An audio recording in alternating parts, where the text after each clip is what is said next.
우리 다 함께 마음을 모두어서 성령 강림 후 열째 주일 평화통일주일 예배를 하나님께 드리겠습니다. 사랑과 은혜가 풍성하신 하나님 아버지, 감사와 영광을 주님께 돌립니다. 우리를 사랑하시고 우리 민족을 사랑하시며 우리의 삶을 주관하신 그 귀한 은총 가운데 믿음으로 여기까지 주님과 승리하며 살아올 수 있도록 은혜 주시니 진심으로 감사를 드립니다. 분열과 소동과 난리와 여러 가지 어려운 가운데 속에서도 우리 주님께서 우리를 통해서 세상의 빛과 소금의 역할을 감당할 수 있도록 은혜를 베풀어 주시고, 갈라진 분단된 그리고 나누어진 이때에 서로 화목하며 하나 되게 하는 귀한 사역을 우리에게 허락하신 줄로 믿습니다. 그 직분을 잘 감당해서 주님 나라를 온전히 이루어가는 주의 자녀되게 하시고, 귀한 주님의 날을 통하여서 온 마음을 다하여 주 앞에 예배함으로 하나님의 놀라운 은혜와 축복을 받게 하시고 주님의 뜻을 이루어내는 참된 믿음의 일꾼 되어지도록 은혜 베풀어 주시옵소서. 한 주간의 삶을 고백합니다.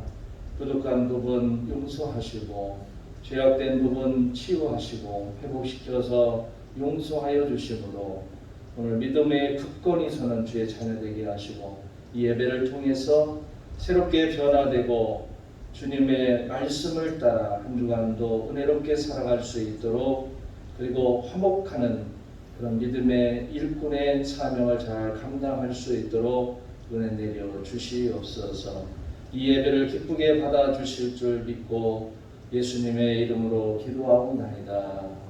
아멘. 사도신조로 신앙 고백합니다. 전능하사 천지를 만드신 하나님 아버지를 내가 믿사오며 그 위아들 우리 주 예수 그리스도를 믿사오니 이는 성령으로 잉태하사 동정녀 마리아에게 나시고 본디오 빌라도에게 고난을 받으사 십자가에 못 박혀 죽으시고 장사한 지 사흘 만에 죽은 자 가운데서 다시 살아나시며 하늘에 오르사 전능하신 하나님 우편에 앉아 계시다가 저리로서 산자와 죽은 자를 심판하러 오시리라. 성령을 믿사오며 거룩한 공예와 성도가 서로 교통하는 것과 죄를 사하여 주시는 것과 몸이 다시 사는 것과 영원히 사는 것을 믿사옵나이다. 아멘. 찬송가 580장 드리겠습니다.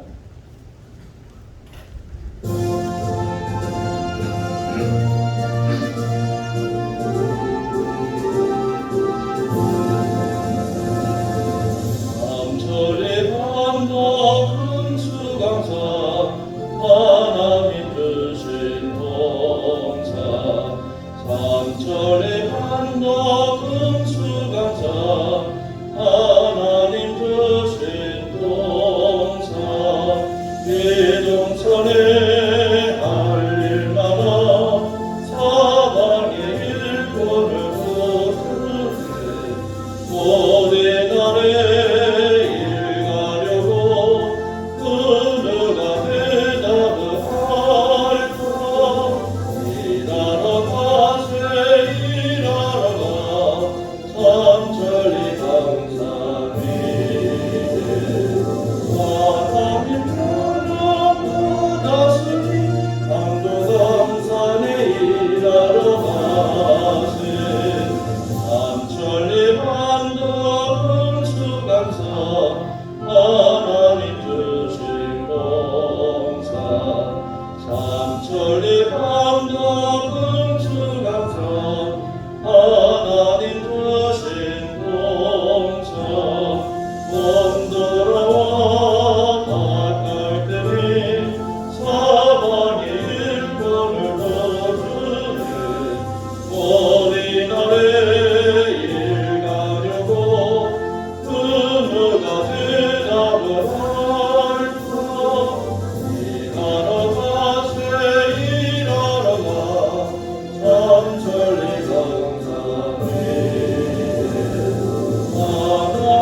전천리한 높은 수강산 하나님 주신 동산 전천리한 높은 수강산 하나님 주신 동산 곡식이가 거둘 때니 사방의 일본을 거두네 어디 나래 일가려고 누누가 대답을 할까 일하러 가세 일하러 가 삼천리 강산에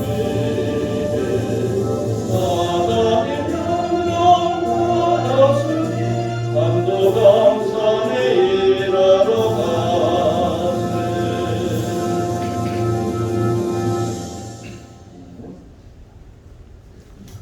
하나님 말씀은 마태복음 5장 9절 말씀입니다.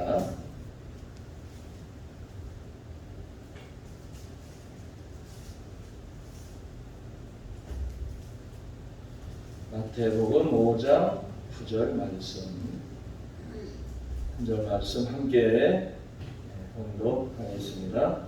화평하게 하는 자는 복이 있나니 그들이 하나님의 아들이라 일컬음을 받을 것이리요. 아멘. 할렐루야. 서로 인사하겠습니다. 주님의 이름으로 사랑합니다. 예수님께서 가르쳐 주신 산상보훈의 8복 가운데 우리가 읽은 말씀은 7번째입니다. 화평하게 하는 자라고 하는 그런 말씀을 우리가 생각해 보고자 합니다.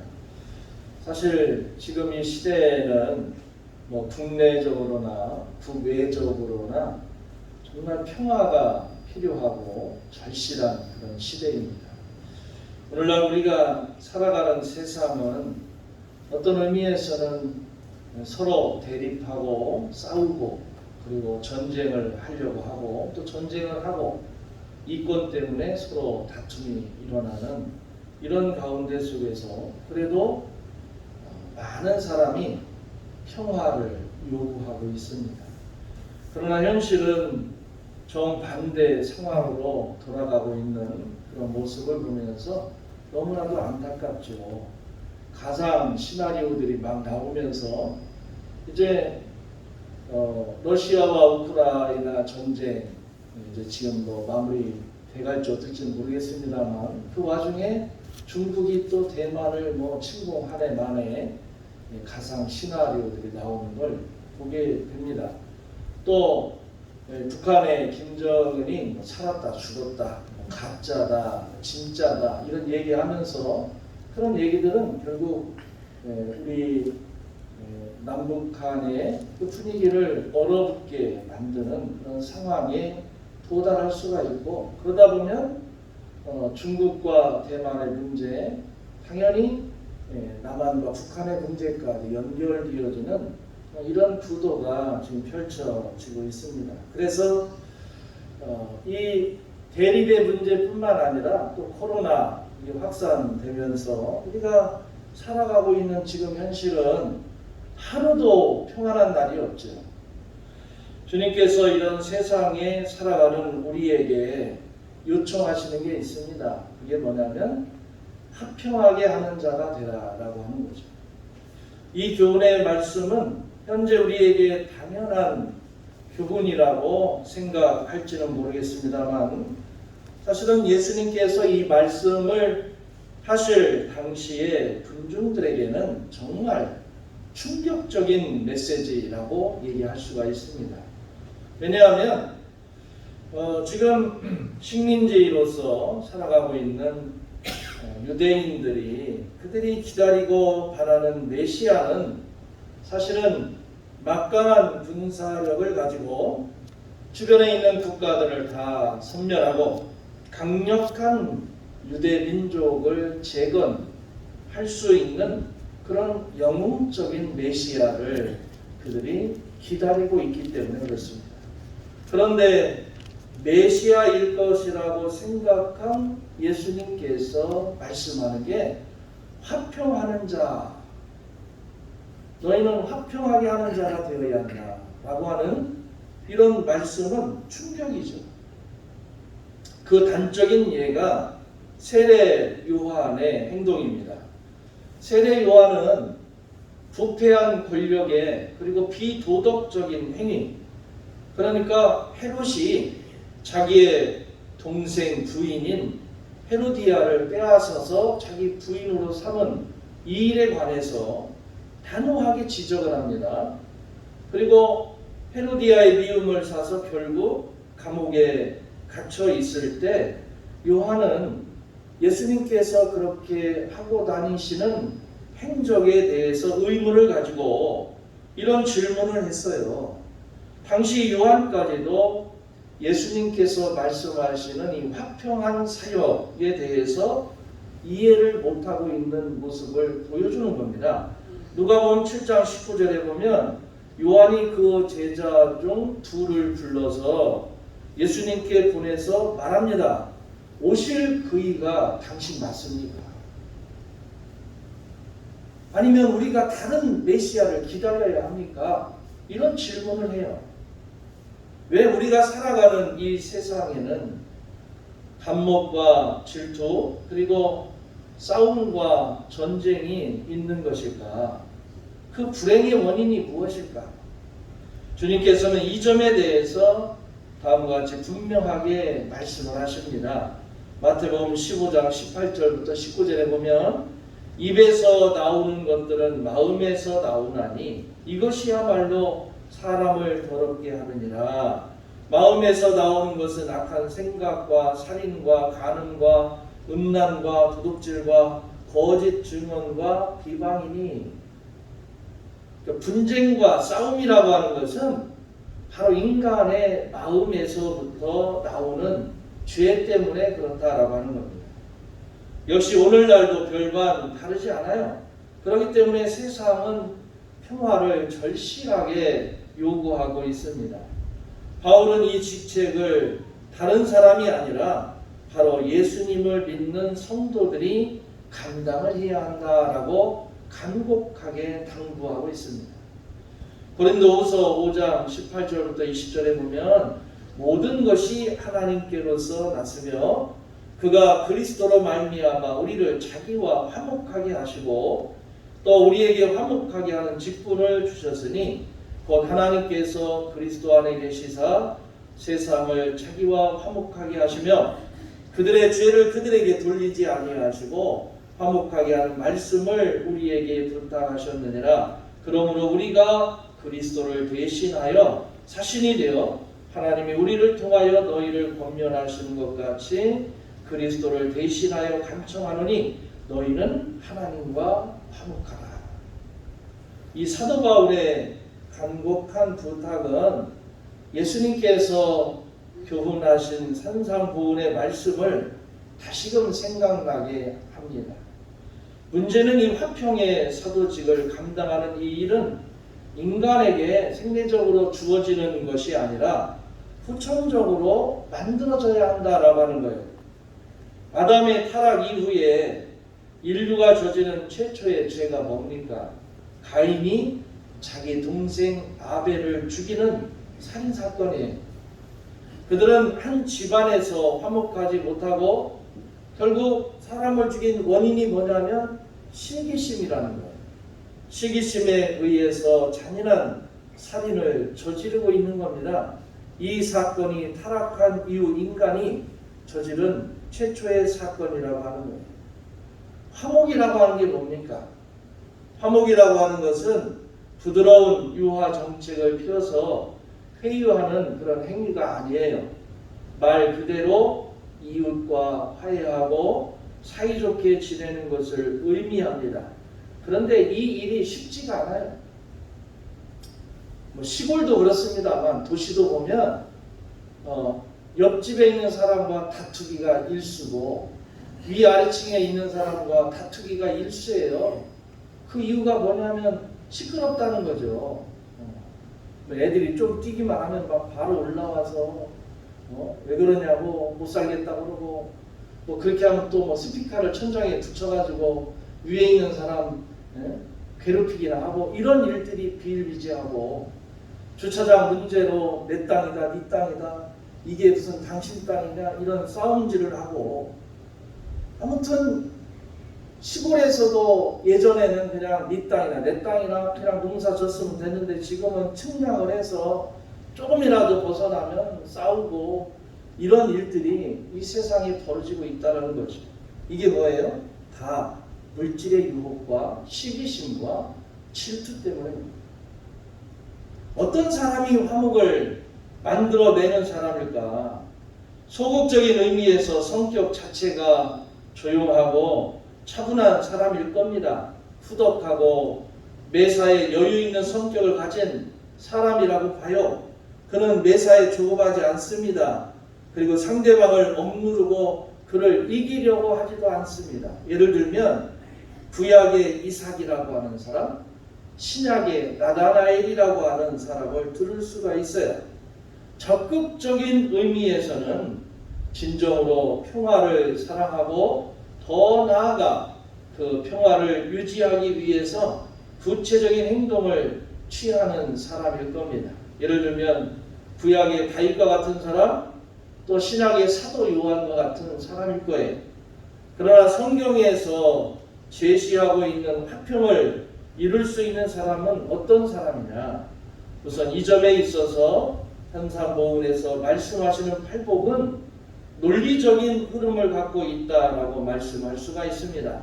그러니까 화평하게 하는 사람은 심령이 가난하고 죄에 대해서 애통하는 자이며 온유한 자이며 의에 줄이고 목마른 자이며 긍휼히 여기는 자이며 마음이 청결해서 거짓이 없는 사람일 겁니다. 이런 사람은 주변의 사람들과 화목하게 잘 지낼 수 있다라는 거예요. 문제는 이런 사람이 자연적으로 주어지지 않는 데 있습니다. 거듭난 하나님의 사람, 다시 말하면 진실된 성도가 되어야만 가능하다라고 하는 거예요. 왜냐하면 자연인 상태의 인간은 죄로 인해서 항상 하나님과 불화하고 대적하기 때문에 그래요. 노아 때에 홍수 심판의 원인이 바로 그것이었다라고 하는 걸 잘 압니다. 창세기 6장 5절에 보면 여호와께서 사람의 죄악이 세상에 가득함과 그의 마음으로 생각하는 모든 계획이 항상 악할 뿐임을 보시고, 진정으로 화목을 이루는 사람은 이 죄의 문제를 심각하게 여기고 성령의 역사로 거듭난 하나님의 사람만이 이룰 수 있는 것을 깨닫게 된다라고 하는 겁니다. 화평하게 하는 일은 사실 여러분 이론이 아니에요. 연구실에서 연구해서 될 일이 아니다라고 하는 거죠. 실제로 우리가 살아가면서 삶 속에서 항상 부딪히며 살아가는 이웃과 함께 실천해야 할 분야라고 하는 것. 어떻게 하면 화평하게 하는 삶을 살아갈 수 있을까? 성경에서는 몇 가지로 교훈합니다. 가장 먼저 상대방의 견해를 잘 들어주라는 거예요. 야고보서 1장 19절에 보면 내 사랑하는 형제들아 너희가 알지니 사람마다 듣기는 속히 하고 말하기는 더디하며 성내기도 더디하라. 오늘날 우리나라가 항상 시끄럽고 평화롭지 못한 이유가 바로 여기에 있어요. 너무 쉽게 화를 내고 성질을 내요. 그러면 나라 정치하는 사람들 보십시오. 듣지를 않아요. 자기 얘기만 합니다. 막 자기 얘기만 해요. 그리고 좀 들어주고 받아주는 듯 하면 봐라 우리가 이겼다 이래요. 그러니까 그런 말이 나오기 전에 서로 듣지도 않고 자기 말만 하는 거예요. 세계도 마찬가지입니다. 힘 있는 자가 약한 자를 도우려고 하지 않아요. 오히려 지배하고 그들을 관리하려고 합니다. 진정한 친구는 친구를 험담하는 소리를 듣고 그 친구를 비난하지 않는 사람. 교회가 평화롭지 못한 이유 역시 듣기 이전에 소리는 먼저 내기 때문에 그래요. 그러니까 막 듣지도 않고 소리부터 내고, 에이 그랬어? 그 나쁘네. 확인도 안 해요. 여러분 우스갯소리처럼 하는 것처럼 들리지만 회의가 많으면 회의적이 된다라고 하는 말이 있어요. 사실 그래요. 오늘날 우리의 혀와 입술을 제어하면 훨씬 조용하고 평화로운 사회가 될 것입니다.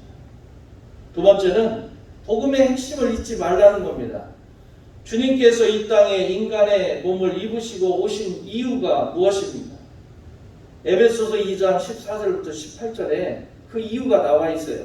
그는 우리의 화평이신지라 둘로 하나를 만드사 원수된 것 곧 중간에 막힌 담을 자기 육체로 하시고 법조문으로 된 계명의 율법을 폐하셨으니 이는 이 둘로 자기 안에서 한 세 사람을 지어 화평하게 하시고 또 십자가로 이 둘을 한 몸으로 하나님과 화목하게 하려 하심이라.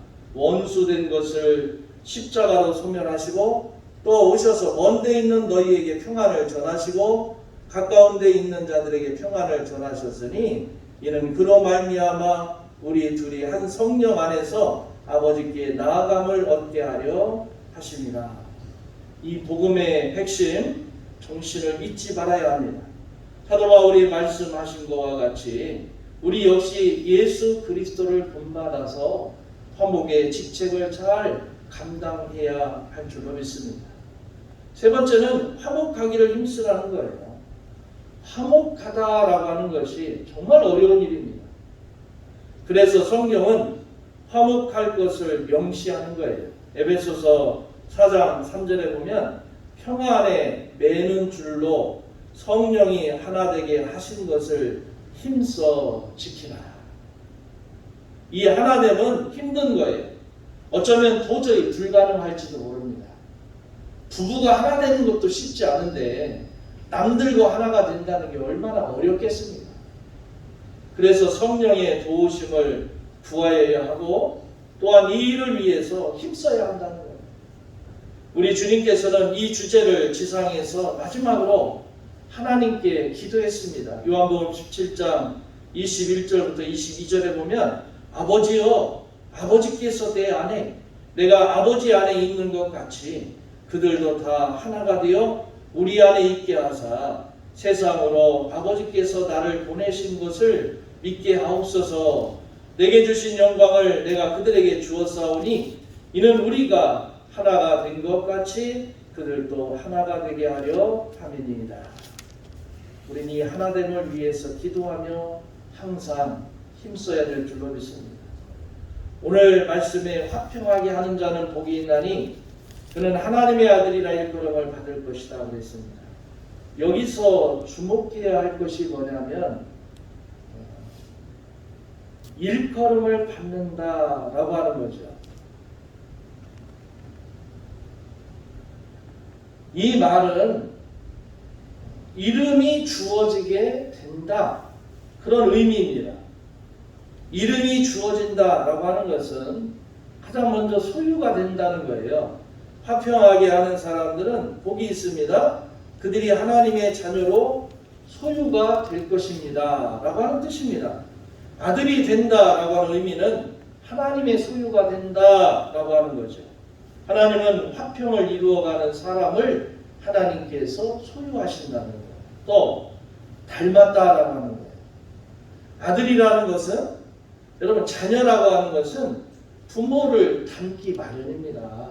어제 선배이기도 하고 제 출신 교회 장로님 딸이 대전에서 결혼을 하는데 저희 아버지가 주례를 썼어요. 그래서 제가 아버지를 모시고 결혼식장에 갔습니다. 코로나 때문에 막 눈치도 보이고 그러는데 결혼식을 하는데 신랑 신부를 이렇게 쳐다봤어요. 근데 어쩌면 둘이 그렇게 닮았는가. 그러니까 부부니까 부부라고 생각을 하니까 그 생각이 닮았다고 판단을 한 것인지는 몰라도 야, 저 사람들은 천생 짝이구나 이런 생각을 가졌어요. 우리가 하나님의 형상을 닮아서 하나님의 자녀다라고 하는 것은 바로 하나님을 닮았다는 거죠. 자녀는 부모를 닮기 마련입니다. 양가 집안에 사돈끼리도 봐도 닮았어요. 그래서 야 정말 이건 한 집안이다 이런 생각을 가졌는데 히브리서 13장 20절에 보면 양들의 큰 목자이신 우리 주 예수를 영원한 언약의 피로 죽은 자 가운데서 이끌어내신 평강의 하나님이 모든 선한 일에 너희를 온전하게 하사 자기 뜻을 행하게 하시고 그 앞에 즐거운 것을 예수 그리스도로 말미암아 우리 가운데서 이루시기를 원하노라. 우리 하나님은 평강의 하나님이십니다. 우리 주님께서는 이 땅에 평화를 주시기 위해서 오셨습니다. 그래서 그분의 별명은 평강의 왕입니다. 사도 바울은 이 예수 그리스도의 오심의 의미가 바로 화목과 평화라고 하는 것을 강조했어요. 그래서 골로새서 1장 19절부터 20절에 보면 아버지께서는 모든 충만으로 예수 안에 거하게 하시고 그의 십자가의 피로 화평을 이루사 만물 곧 땅에 있는 것들이나 하늘에 있는 것들이 그로 말미암아 자기와 화목하게 되기를 기뻐하십니다. 여러분 오늘날 살펴볼 때 가진 자와 갖지 못한 자와의 갈등은 사실은 크게 달하고 있습니다. 뿐만 아니라 세계 역사를 볼 때 평화로운 때가 거의 없었어요. 항상 반복의 시대만이 있었을 뿐입니다. 많은 사람들이 얘기합니다. 그동안에 세상에 전쟁이 크게 없었으니까 이제 전쟁이 크게 날 거라고 얘기를 합니다. 세계는 유엔이라고 하는 것을 만들어서 국가 간, 민족 간 사이좋게 지내야 한다라고 노력하고 있지만 지금도 세계 곳곳에서는 더욱더 국가 간, 민족 간의 알력과 반목 그리고 전쟁으로 인한 불행이 끊임없이 반복되고 있고 그 아픔을 우리가 고스란히 누리고 있습니다. 일제 식민지 치하로부터 8.15 광복 해방을 맞았지만 얼마 되지 않아서 결국 이권, 강대국의 이권 때문에 남과 북이 갈라지고 그 안에서 하나야 돼야 된다라고 하는 명분으로 전쟁이 일어나고 수없이 많은 아픔을 우리가 겪었습니다. 지금 이 시대에 오늘 믿음을 갖고 살아가는 우리들이 주의 말씀을 통해서 이뤄내야 하는 것은 바로 통일을 우리가 원하고 있지만 우리가 어떻게 통일을 이룰 수가 있습니까? 그것은 우리 스스로가 각자 화평한 자의 역할을 감당하는 거예요. 그리고 화평을 이루며 살 수 있어야 합니다. 왜냐하면 우리 하나님은 평화의 하나님이고 화평의 하나님이시기 때문이에요. 죄로 인해서 창조주와 피조물 사이에 갈라져 화목하지 못한 관계를 회복하기 위해서 친히 하나님은 당신의 아들을 이 땅에 보내서 화목을 시도하셨습니다.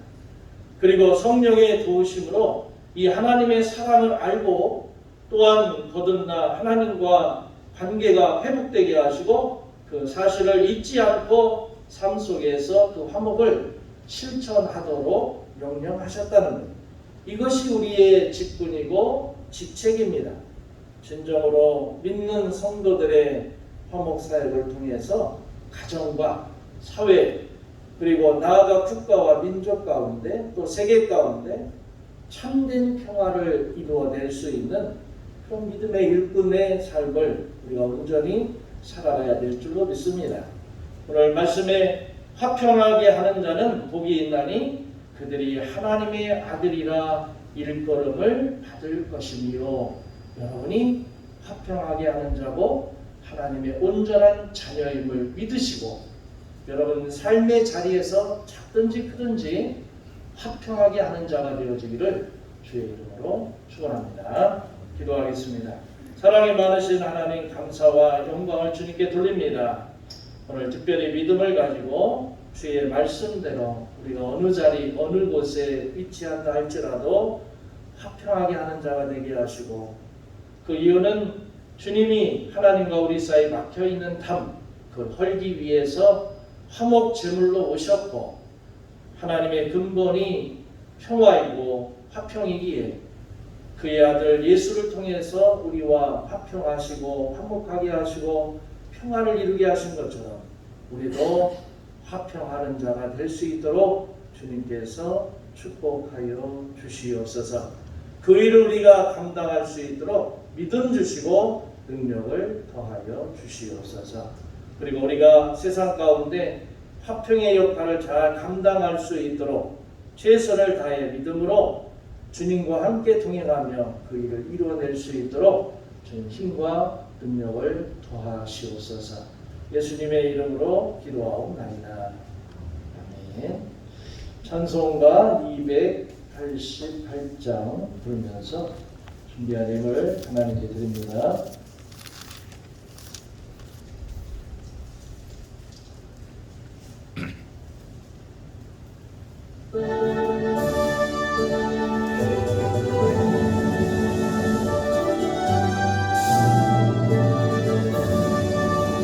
예수를 나의 구주 삼고 성령과 피로써 거듭나니 이 세상에서 내 영혼이 하늘의 영광 누리도다.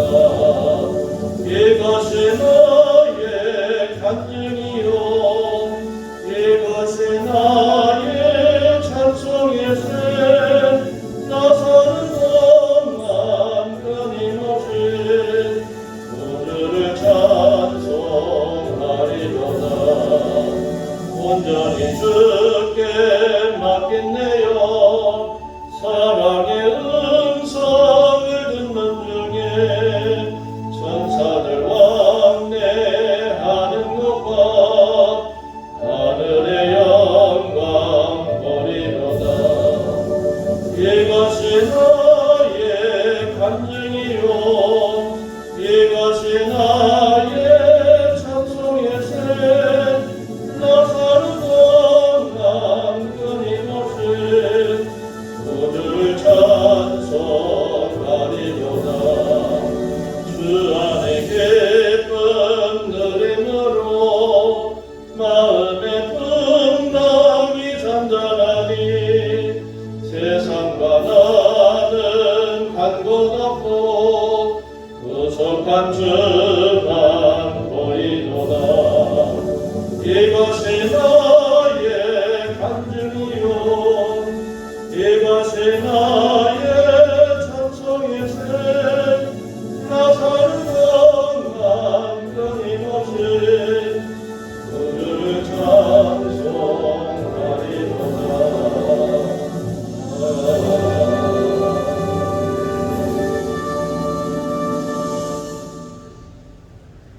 교회 소식을 먼저 전하겠습니다. 오늘은 성령 강림의 열째 주일입니다. 이번 주간에 제가 휴양 주간 하려고 했는데 이덕순 군사님께서 소천하셨고 또 장례를 치러야 하고 또 여러 가지 이유들이 좀 있습니다. 사정이 있어서 한 주간 다음 주로 연기하도록 하겠습니다.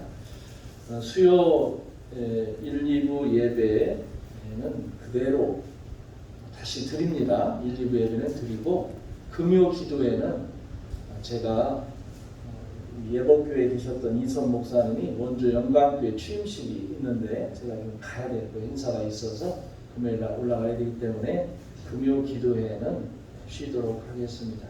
새벽 기도회는 정상대로 그대로 진행이 되니까 참고하시길 바랍니다.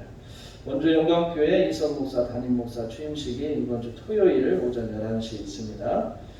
전주 신흥교회 장로 임직이 오늘 오후 1시 30분에 있습니다. 금주 봉사는 2교구이고 다음 주는 3교구입니다. 갑작스럽게 우리 이덕순 권사님께서 어제 저녁에 숨이 가쁘다 하시고 소천하셨어요. 바로. 그래서 서울에서 지금 예수병원 장례식장 101호에 모셨습니다. 장례 일정은 아드님하고 통화를 해보니까 오늘부터 시작해서 화요일 날 할인하는 건데 자세한 내용은 제가 여러분들에게 문자를 보내드리고 2부 예배가 끝나면 바로 예수병원 장례식장에 가서 시간은 한 12시 반쯤 될 것 같아요. 12시 반에 예수병원에서 1호 예배를 드리도록 하겠습니다. 또 제가 1시 반에 신흥교회 설교를 좀 해야 돼서 시간이 좀 복잡하게 연결되어 있는데 아무튼 12시 반에 예수병원에서 1호 예배가 있다라고 하는 걸 참조해 주시길 바라고 또 우리 장례를 위해서도 여러분들이 기도해 주시길 바랍니다. 주님 감사합니다. 도은정 고영채 고가선 항상 건강으로 지켜주시옵소서. 고대석 집사님, 김유순 원사님, 범사에 감사합니다. 김수현 학생, 범사에 감사합니다. 권호선 집사님, 양상순 집사님, 생일 감사임을 권호선 집사님 드렸습니다. 사랑의 하나님, 감사와 영광을 주님께 돌립니다. 오늘도 복되고 귀한 주님의 날을 맞게 하시고 이 시간도 믿음으로 예배하며 정성을 다해 준비한 예물을 하나님께 드릴 수 있도록 은혜 주시니 감사를 드립니다. 귀한 감사 예물을 기억하시고 하나님 일상이 하나님 앞에 돌봄받게 하시고 어려움이 있다면 해결되게 하시고 기쁨이 있다면 나누게 하시고 하나님께 영광 돌린 이 감사의 내용들 주님 기억하여 주셔서 하나님 이들의 기도와 그 삶이 주님 앞에 복될 수 있도록 주께서 축복 내려 주시옵소서. 주정원금 기억하시고 주일 예배를 드리며 마음을 모아 제단을 쌓으며 예물을 드렸사오니 이 예물을 주님께서 기쁘게 받아주시고 하루하루가 하나님 안에서 부족한 것 채움받게 하시고 힘든 것 해결받게 하시고 세상 가운데 우리 얼굴이 빛이 나는 그런 삶이 되도록 주께서 축복 내려 주시옵소서.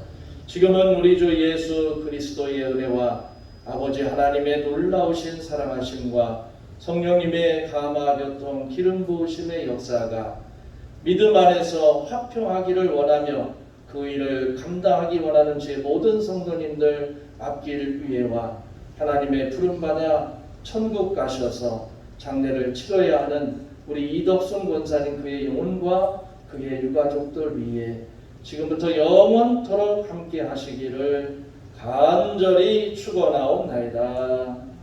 아멘.